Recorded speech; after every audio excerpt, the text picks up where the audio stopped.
Surgery is not fast. My mom said it feels rushed, especially in the ER, but that it can take hours. This one is taking a lifetime. I want Miss Aronson to go home, but she won't leave me here alone.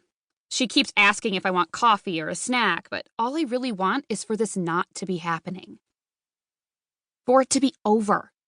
For the doctor to come out in a fresh surgical gown and tell me that everything's going to be fine, that I can go see my mother, that she'll be home in a couple of days and we should take it easy for a while, watch movies and eat ice cream. That's what we did when I got my tonsils out. The door opens and I look up. My eyes are ready to see that clean blue gown, that disposable cap they always wear on TV. Instead, I see my dad. Who called him? I didn't call him. In fact, that never even occurred to me. But when Miss Aronson stands to greet him, I understand. His name and phone number are in my file at school, which means the school knows almost as much about him as I do. How to get a hold of him in an emergency. My dad glances at me and he looks worried. Sympathetic in a complicated, polite way that would tell anyone watching that he and my mother aren't together. That his sympathy and worry are for me, not for her. But there's no one watching. Miss Aronson fills him in, speaking in a discreet whisper, and I catch a few phrases. On her lunch break, car came speeding around the corner. Fortunately, she was less than 50 feet from the hospital already. No updates yet. My dad thanks her with a pat on the arm, and you'd never know this is the first time they've ever met. In fact, today's the first time I've ever spoken to Miss Aronson, other than that time she stopped me in the hall to say that the hem of my shirt didn't quite reach the waist of my jeans, so I'd either have to cover up or go home and change. I wore my friend Georgia's purple hoodie, but I only zipped it up when I caught a teacher looking.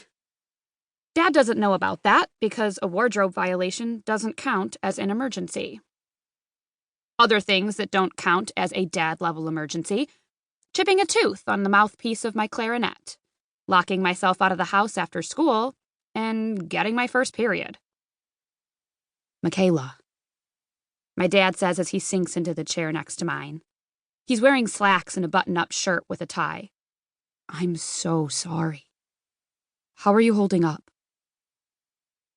She likes the Greek place on the corner. That's probably where she was going. It doesn't occur to me for several more minutes that I haven't actually answered his question. Can I get you anything? He asks, as if he's a waiter and I might be done with my plate. And really, that's what this feels like.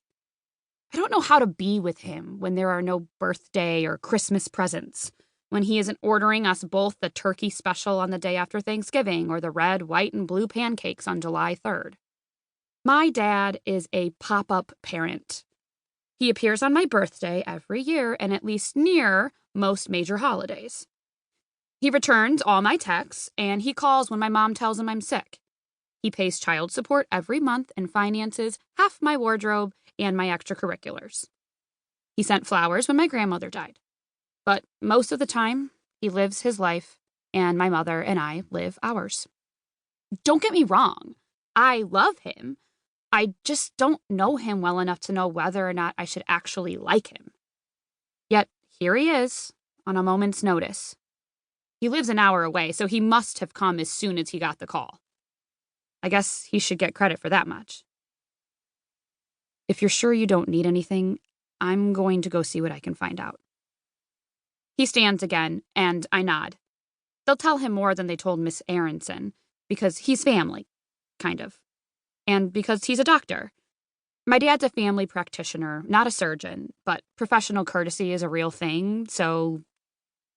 Before he can get more than a few steps away from me, the door opens again, and the doctor comes in. The real one. The surgeon. He pulls the cap off his head and crumples it in one fist, and I know.